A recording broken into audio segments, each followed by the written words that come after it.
Millions of students now study with AI. It summarizes lectures, solves homework, writes essays, and explains concepts with the confidence of a straight A student who's had way too much coffee. On the surface, it feels like the perfect and ultimate cheat code for education. But here is the uncomfortable question nobody really wants to ask, and some neuroscientists are starting to ask it actually, which is, if AI is doing most of the thinking for you, what exactly is your brain still learning to do? Some people online call this AI brain rot, as you might have heard it, not because AI is evil, but because the way many students use it may quietly weaken the very abilities education is supposed to build.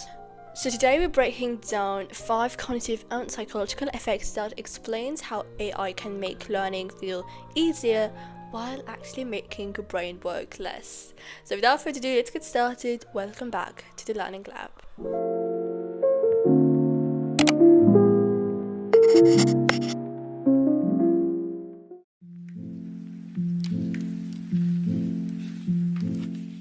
Humans have always outsourced thinking. Typically, calculators handle math, maps handle navigation, and search engines handle remembering random facts like which actor played that guy in what movie. This is called cognitive offloading, letting tools carry part of your mental workload.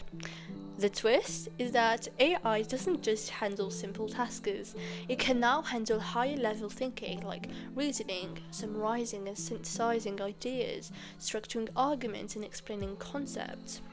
So when students let AI do those jobs, the brain basically says that, nice, guess I'm on vacation now. And what the brain stops practicing, it slowly loses.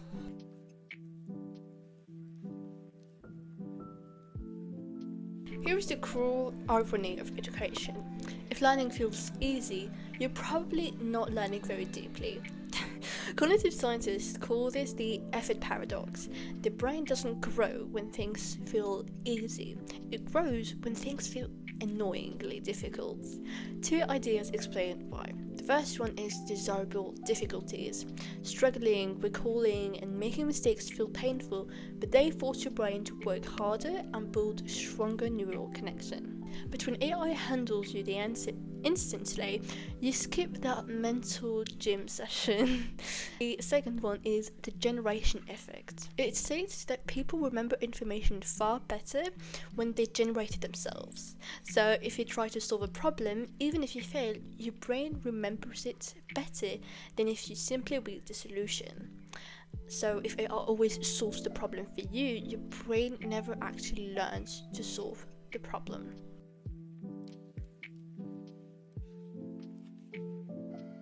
Back in the early internet era, researchers discovered something called the Google effect. It states that when people know information is easy to find, they stop storing it in their own memory. Now imagine that same effect on steroids, because AI doesn't just help you search, it hands you the answer instantly. So the brain learns a new rule. Why remember anything when I can just ask the machine? And slowly, your memory starts packing its bags.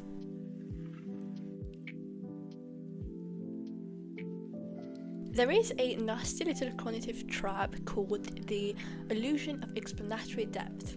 It's basically lots of fancy words to describe that feeling that you understand something just because the explanation sounded really good. And AI explanations are clear, structured, and extremely convincing.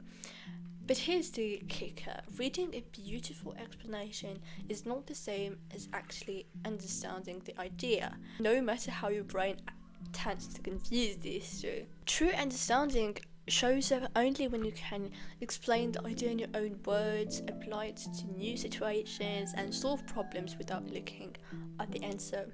Otherwise, you don't actually understand, you simply feel like it.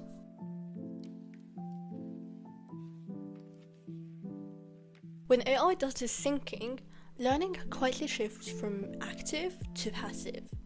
Active learning is recalling information, reasoning, solving problems, and connecting ideas.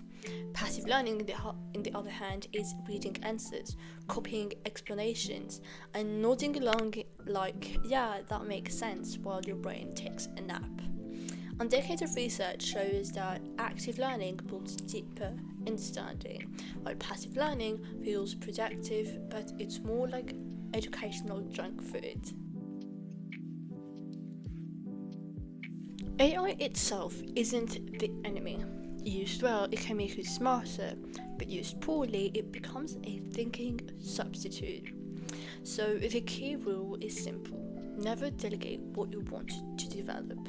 So if you want understanding, don't outsource explaining. If you want memory, don't outsource recalling. If you want reasoning, don't outsource thinking. And if you want expression, don't outsource writing.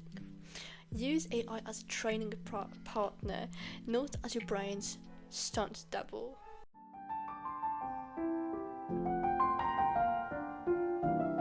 Technology has always helped humans think faster, but intelligence has never been about accessing answers. It has always been about producing them. But if machines start doing all the reasoning, writing, and problem solving, then what exactly is your brain still practicing? The danger isn't that AI makes us less intelligent. The danger is that it makes thinking optional. And when thinking becomes optional, the brain quietly clocks out.